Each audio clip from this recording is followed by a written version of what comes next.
Pedro o Grande assim o decidiu. Aquele terreno pantanoso à beira do Báltico, em pleno delta do rio Neva, entrecortado por dezenas de rios canais, seria a nova capital do Império Russo. E não seria uma capital qualquer. Toda a força operária do Império e os melhores arquitetos da época concentraram-se aqui, dedicando-se exclusivamente ao seu planejamento e construção. Foi proibido o uso de materiais como pedras e tijolos em outros locais, para que nada faltasse durante todo o processo de construção. Terrenos foram limpos e pântanos drenados. Construíram ruas, edifícios, canais, portos, aterros e represas, a grande custo financeiro e humano. Pedro transferiu a capital para este lugar, movendo para cá seus órgãos públicos. Obrigou a nobreza a edificar palácios e fundou uma academia de ciências. Proibiu construções semelhantes no resto do país. Com tempo e perseverança, a cidade cresceu e tornou-se economicamente importante. Reuniu belezas arquitetônicas e museus grandiosos. Atraiu estudantes, intelectuais e artistas e tornou-se palco de transformações políticas que abalaram o resto do mundo.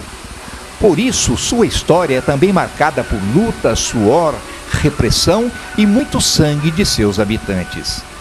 São Petersburgo está localizada às margens do rio Neva, na entrada do Golfo da Finlândia, Mar Báltico.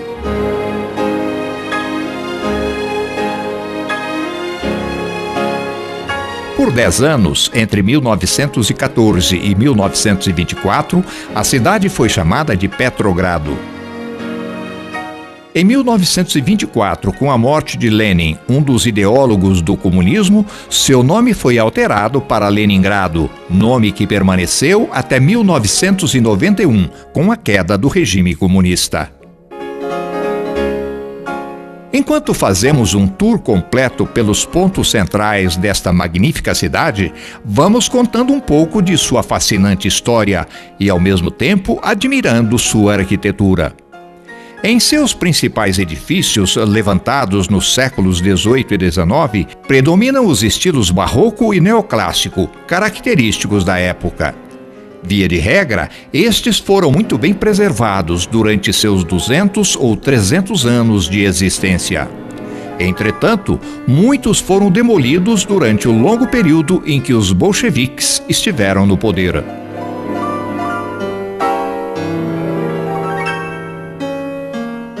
São Petersburgo foi fundada pelo czar Pedro o Grande em maio de 1703 e transformada em capital do Grande Império Russo de 1713 a 1728. Posteriormente, voltou a ser capital entre 1732 a 1918. A partir daquele ano, a Revolução Russa levaria a capital para Moscou e lá permanece até os dias atuais.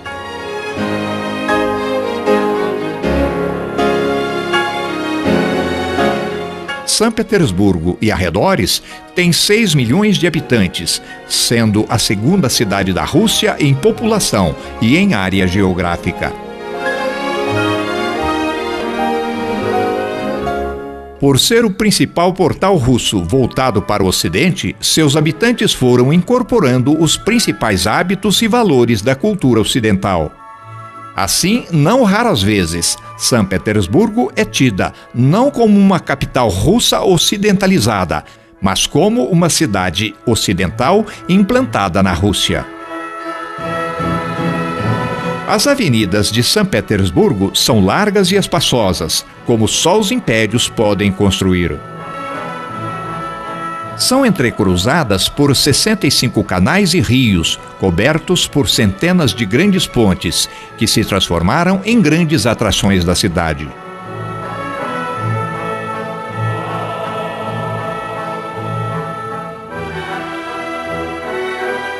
E aqui atravessamos uma de suas mais antigas e históricas, a Ponte Anichikov de 1715.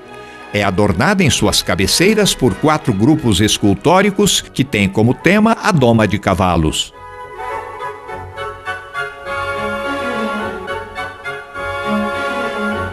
A principal avenida da cidade se chama Nevsky, em homenagem ao príncipe russo Alexander Nevsky, que viveu na Idade Média e que foi canonizado em 1547 pela Igreja Ortodoxa Russa. A Avenida Nevsky é uma amostra do país, desde a economia até a moda, com exemplos de todos os escalões etários e sociais. Com 4 quilômetros de extensão, a Avenida Nevsky mostra um mundo de contrastes. Nelas estão todas as evoluções do mundo moderno, bem como a pobreza e a opulência. Com 7 faixas de rolamentos de tráfego, é uma das mais largas do mundo. Ao longo da Avenida Nevsky, edifícios públicos e muitos palácios vão resumindo para o visitante um pouco de sua conturbada história de 300 anos. E é ao longo dessa avenida que se encontra o mais emblemático e histórico de seus palácios, o antigo Palácio de Inverno, hoje albergando um dos maiores museus do mundo, o Museu Hermitage. Segundo Marshall Berman, filósofo americano de tendência marxista, a Nevsky, que significa Avenida do Rio Neva, era o único espaço público da Rússia que não esteve dominado pelo poder, primeiro czarista e depois socialista. A Avenida Nevsky, ou a Nevsky Prospect, sempre foi uma espécie de zona livre, onde podiam desenvolver-se sem restrições as forças sociais e psíquicas. Aqui conviviam todas as classes existentes: a nobreza, os artesãos, pobres, as prostitutas, os boêmios e os marginais. As personagens, os temas e os motivos que dela surgiam eram múltiplos, e a arte das representações se tornou comum entre os artistas da época, como se pode ver na obra de Dostoiévski, Gorky, Gogol ou Tolstói. Quem imagina que as cidades russas, como São Petersburgo, ainda mantêm sua velha frota à base dos Nivas e Ladas, estão totalmente enganados. Com o fim do regime comunista, veículos de todas as marcas europeias e coreanas invadiram a cidade e continuam se constituindo em objetos de desejo da população russa.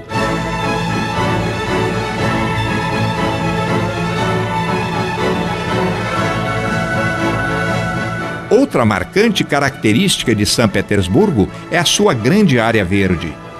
Bem zelados parques às margens de rios e canais contrastam com edifícios e palácios de pedras, dando um toque todo especial de natureza viva à cidade.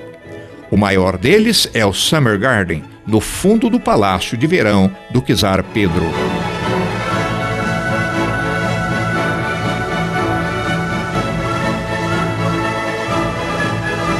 O edifício em pedras vermelhas à nossa direita é chamado o Castelo de Miguel. Este foi um famoso militar considerado o último baluarte de Pedro o Grande. O palácio foi a última residência de Paulo I, filho da imperatriz Catarina II.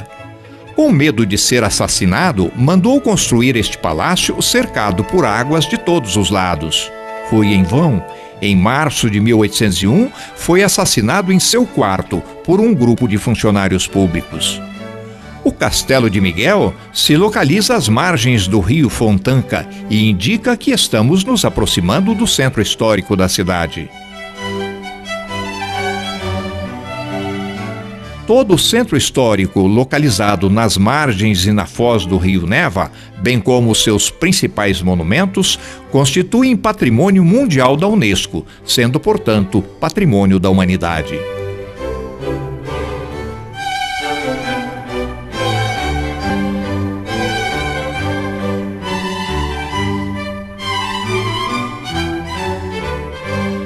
Aqui, nos aproximamos do Palácio de Inverno da família imperial russa, o edifício verde, branco e dourado, onde hoje funciona parte do Museu Hermitage, que visitaremos posteriormente. Nossa primeira parada foi programada para conhecermos a ilha de Vasilievski.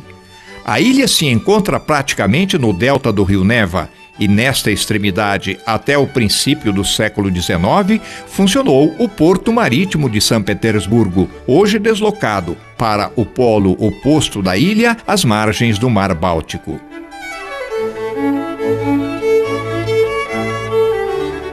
Este período é lembrado por duas colunas rostradas, em cujos topos ainda estão os velhos faróis para orientação de navios que adentravam ao porto. Hoje, estes faróis somente são acesos em dias de festas. As colunas são decoradas com motivos da navegação, como âncoras e proas de navios.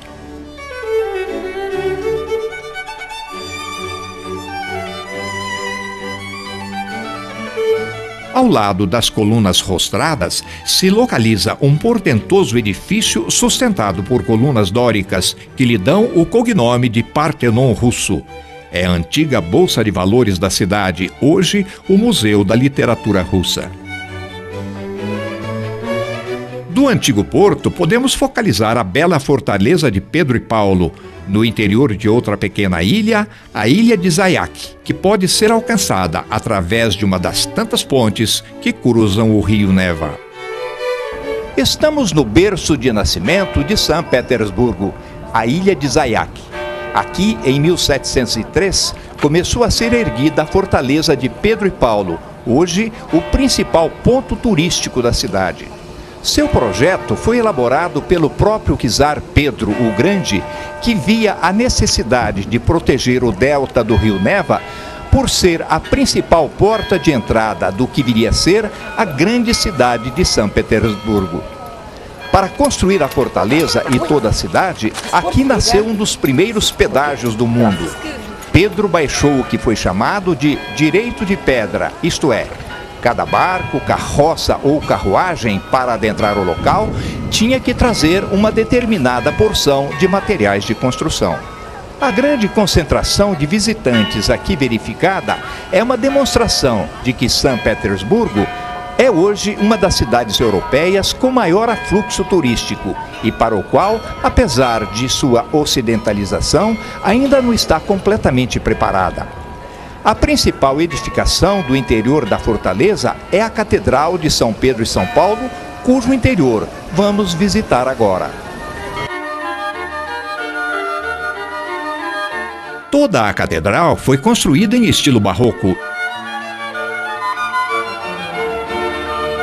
e seu interior foi decorado em rococó, dominado por talhas douradas, tornando-a fascinante como conviria a um grande czar russo.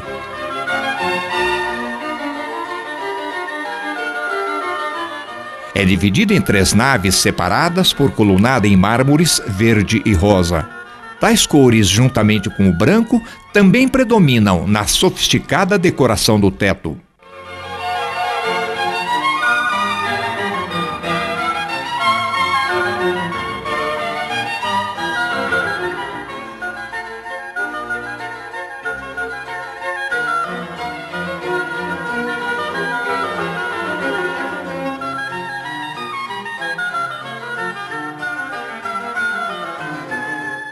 A Catedral de São Pedro e São Paulo é o panteão de todos os imperadores russos.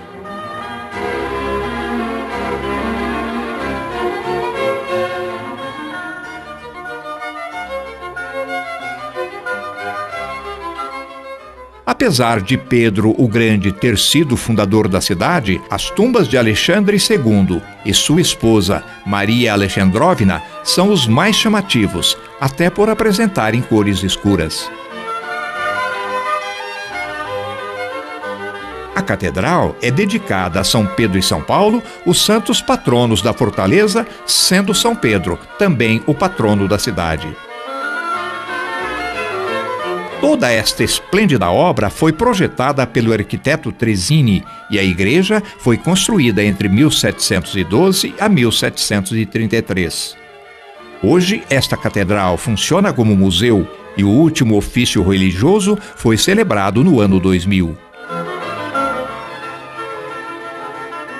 Em 1998, na capela lateral da catedral, Foram sepultados os restos mortais do último czar russo, Nicolau II, e de todos os membros de sua família, fuzilados em julho de 1918, na cidade de Ekaterimburgo.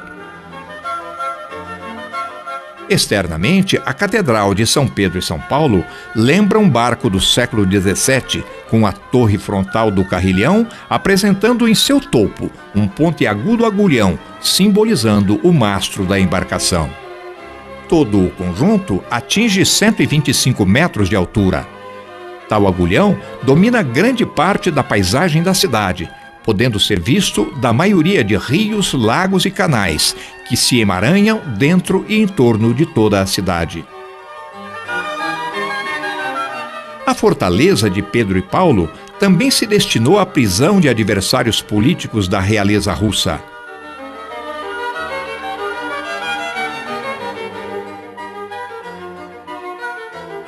Aqui foram presos, julgados e executados 5 jovens considerados os líderes do movimento dezembrista, a primeira revolta armada na Rússia em prol da liberdade, ordem constitucional e direitos humanos. O mais famoso dos prisioneiros do local foi o príncipe Alexei Petrovich, filho do primeiro casamento do czar Pedro o Grande, interrogado e torturado pelo próprio pai, que ordenou sua execução aos 28 anos de idade, acusado de traição. Pedro o Grande tinha esta alcunha por ser um homem exageradamente alto, 2 metros e 4 centímetros, fora dos padrões da época. Esta estátua, de autoria do escultor Mikhail Chemiankin, procura destacar suas características físicas. Por não ser uma peça clássica, provocou muitas polêmicas quando de sua instalação em 1922. Deixando a fortaleza de São Pedro e São Paulo, percorremos as margens de um dos braços do Neva, onde os russos aproveitam cada minuto de sol do curto verão nesta alta latitude de nosso planeta. Atingindo a avenida da margem oposta, é possível observar o grande tráfego de barcos pelo rio Neva, importante via de transporte público de São Petersburgo. Esta é muito mais rápida, uma vez que as avenidas laterais do rio estão constantemente congestionadas, sobretudo no verão, devido ao grande afluxo de turistas. Estamos chegando na Praça de Santo Isaac, outro importante ponto histórico de São Petersburgo, local de grandes edifícios e palácios públicos da cidade, inclusive sua Assembleia Legislativa ou Palácio Mariinsky. Os 2 grandes destaques desta praça são um monumento equestre, dedicado a Nicolau I, e a própria catedral, que homenageia o mesmo santo. Um cuidadoso cálculo matemático permitiu ao arquiteto da estátua utilizar apenas 2 pontos de apoio ao grandioso conjunto escultórico, justamente as patas traseiras do cavalo. Já o templo é a maior catedral ortodoxa da cidade. É dedicada a Santo Isaac, o santo protetor do czar Pedro, nascido justamente no dia comemorativo a este santo. A igreja de Santo Isaac foi construída em estilo neoclássico, expressando uma tradicional característica russa-bizantina de construção de templos, em forma de cruz grega, com uma grande cúpula central. Aliás, a tal cúpula teria inclusive influenciado a construção do Capitólio em Washington, D.C., nos Estados Unidos, e a Catedral de Helsinki, na Finlândia.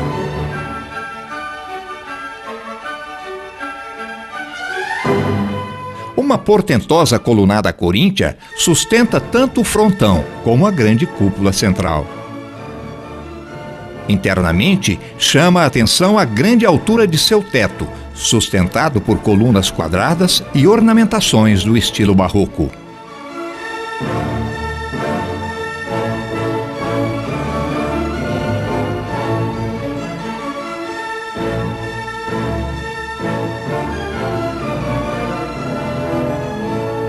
A imagem de Jesus à direita e a da Virgem Maria à esquerda do altar principal é característica marcante de todas as igrejas ortodoxas.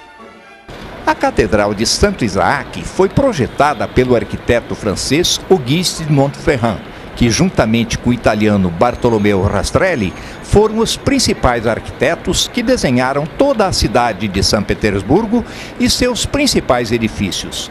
A ordem da construção desta catedral partiu do czar Alexandre I e sua execução durou 40 anos, sendo concluída em 1858. Durante o domínio de Stalin e demais governantes comunistas, a catedral foi abandonada enquanto igreja e transformada em museu do ateísmo. Com a queda do comunismo, as peças do museu foram retiradas e a prática dos ofícios religiosos foi reiniciada, porém, apenas em algumas de suas capelas laterais. O corpo principal da catedral somente é utilizado como templo religioso em dias festivos. Durante todo o transcorrer da Segunda Guerra Mundial, sua belíssima cúpula dourada foi inteiramente pintada em cinza para não ser vista pelos bombardeiros alemães, o que propiciou a sua perfeita preservação. Cada coluna de sustentação da Catedral de Santo Isaac, em granito vermelho, tem a grandeza da própria catedral. 17 metros de altura, quase 2 metros de diâmetro e pesa 114 toneladas.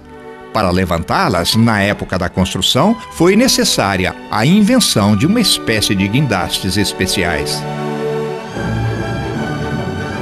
Para qualquer visitante de São Petersburgo, é impossível evitar um enorme sentimento de admiração perante os palácios, catedrais e jardins, que se levantam da água à força de diques, canais e pontes.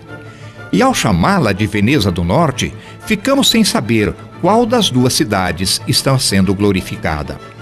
Porém, é bom que não se esqueça de que toda essa maravilhosa arquitetura teve um custo muito elevado. Mais de 100 mil pessoas morreram na construção de São Petersburgo, levada a cabo por batalhões de operários, quase sempre em regime de trabalho escravo, instalados em bairros miseráveis, vivendo sobre charcos e lama, onde proliferavam todos os tipos de doenças.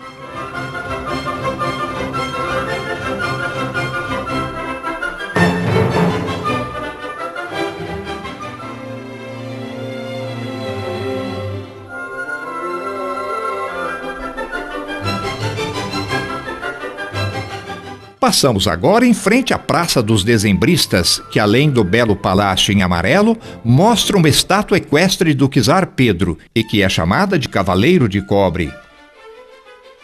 E enquanto continuamos nosso tour, contamos um pouco desta história. Até 1925, a praça era chamada Praça do Senado.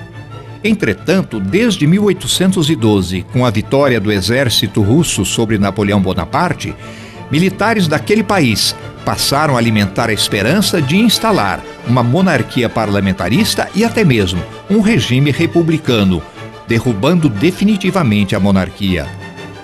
Em 26 de dezembro de 1825, se instalou a chamada Revolta Dezembrista, por parte de um grupo de oficiais que comandavam cerca de 3 mil soldados. Os sublevados tomaram a Praça do Senado, porém, após acirrados combates, foram dominados pelas tropas fiéis ao czar. Centenas de soldados dezembristas e seus ideólogos foram mortos e seus comandantes exilados para a Sibéria.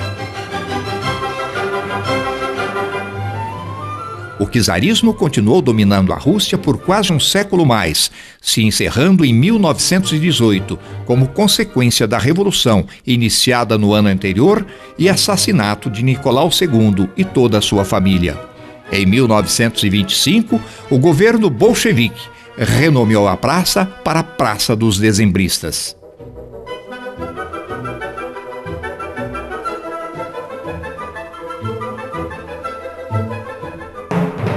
Um dos mais belos cartões postais de São Petersburgo é a Igreja da Ressurreição.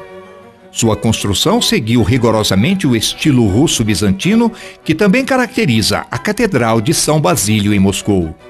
É também chamada de Igreja do Salvador sobre o sangue derramado, por ter sido construída no exato local em que foi assassinado o imperador Alexandre II em maio de 1801 por um terrorista.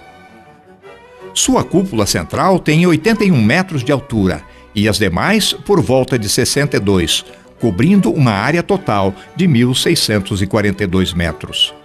É ornamentada com uma profusão de mosaicos vivamente coloridos e as cúpulas são revestidas com esmaltes de joalheria dispostos em forma de pequenas pirâmides.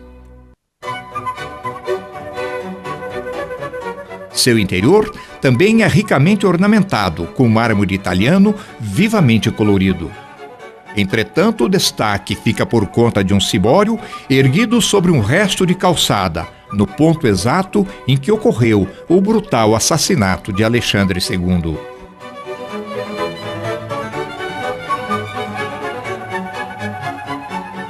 O que domina o calçadão da margem oposta do rio Neva agora é a Academia Russa de Belas Artes, fundada em 1725. Atualmente, ali funciona o Instituto de Pintura, Escultura e Arquitetura da Universidade de São Petersburgo, além do Museu de Pesquisas Científicas da mesma universidade.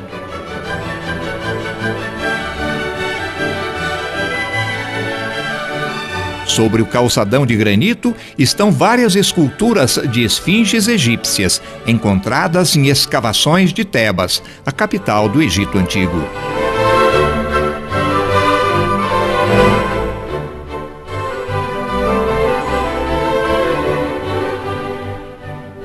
E assim chegamos à grande praça do Palácio de São Petersburgo, a maior e mais importante da cidade e uma das maiores do mundo. A Praça do Palácio é um excelente exemplo de como diferentes estilos arquitetônicos podem ser combinados de maneira estética e agradável. Assim, na face sul, abriga o Estado-Maior, um edifício em neoclássico amarelo, construído entre 1818 e 1829, dotado de uma parte central semicircular com destaque para um portal em forma de arco, denominado Arco do Triunfo.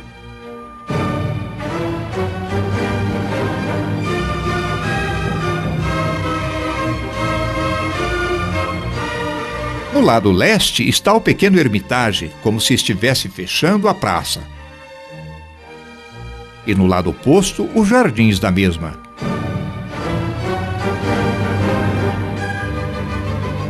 Em seu centro se ergue a coluna de Alexandre em granito vermelho, com quase 48 metros de altura.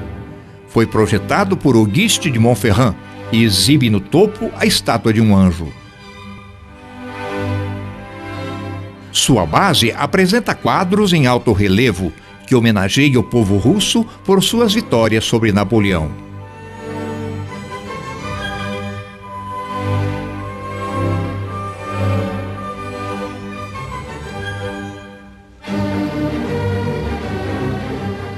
O grande destaque da Praça do Palácio, entretanto, fica por conta do Palácio de Inverno, na sua face norte e que se estende até os calçadões do rio Neva.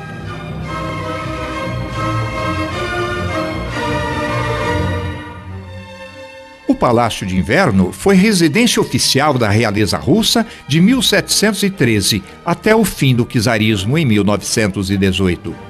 Foi projetado pelo arquiteto Bartolomeu Francesco Rastelli e construído em tempo recorde entre 1754 a 1762 como um portentoso exemplar do estilo barroco russo.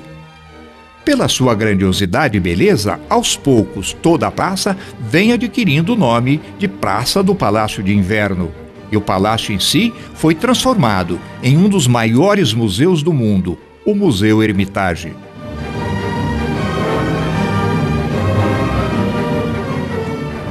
A data de nascimento do Museu Hermitage remonta ao ano 1764, quando era a residência oficial de Catarina II. Tudo se iniciou com uma coleção de 225 quadros doados à grande imperatriz pelo comerciante alemão Johann Gotskowski. A grande coleção era composta, sobretudo, por obras de pintores holandeses e flamengos do século XVII, e serviu de base para a nova galeria de quadros que Catarina II vinha reunindo. O palácio voltaria a ganhar novo fôlego como museu sob as ordens do czar Nicolau I, que dirigiu os destinos da Rússia entre 1839 a 1852. Este ordenou a um importante súdito que reunisse a maior parte das obras do Tesouro Imperial Russo e as conduzisse até o Hermitage. Hoje, este museu disputa com o Louvre de Paris a condição de maior do mundo, tanto em tamanho como em quantidade e no valor das obras aqui reunidas. Deixando a grande praça do palácio na direção do rio Neva, o visitante passa por um enorme portal em teto branco, sustentado por colunada coríntia, em perfeita harmonia com as partes mais nobres do palácio.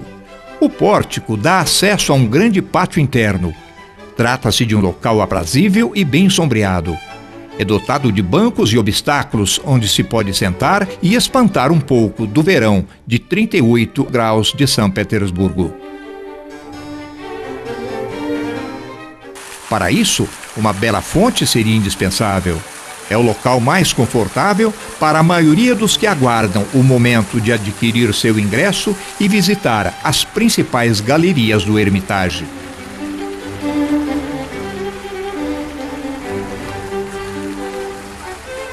Outros fazem do local um sítio confortável para a leitura e a reflexão. Em frente ao espelho côncavo, as jovens se admiram e se fotografam, esperando um momento menos concorrido para conhecer parte dos 3 milhões de itens que compõem o acervo do grande museu.